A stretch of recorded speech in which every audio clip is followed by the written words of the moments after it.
From the ISS program, NASA's learned really what happens to the human body in zero-G over long-duration flights.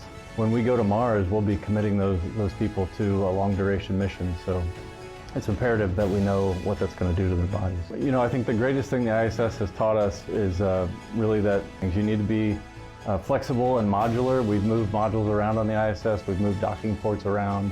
I wish everybody understood that the ISS requires a large team of people that are looking at millions of pieces of data every day. It's a very detail-oriented operation. So my best memory of ISS support is actually a personal memory. I met my wife there. We were both flight controllers. We met in MCC, and actually I proposed to her in the flight control room. As the ISS moves forward, I hope to see it continue as a zero-G laboratory. I hope to see it as a test bed for long-duration deep space missions so we can test out new hardware and designs. My best memories are the stressful ones, but when we've had things that have gone wrong on space station that needed to be fixed quickly, just watching the teams, the leaders, the engineers, the safety folks, the health and performance folks all come together very quickly, sacrifice time with their families, work 24 hours a day until that problem was fixed and solved. It's just amazing watching the people come together to keep this thing working. NASA has learned so much from the ISS program.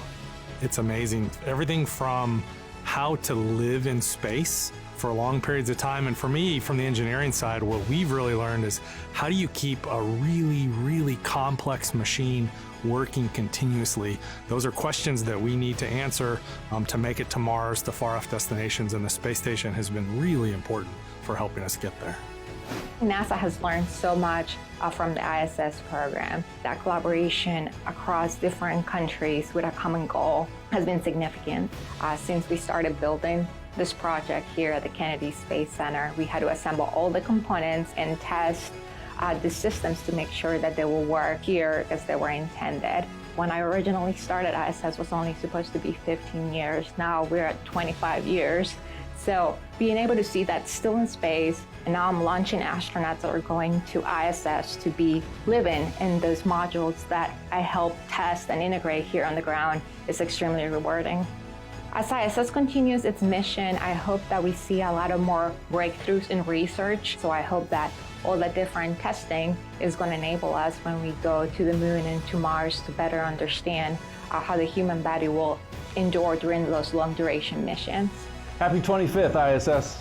Happy 25 years, International Space Station. Happy 25 years, International Space Station. We're really looking forward to see what the future holds for you.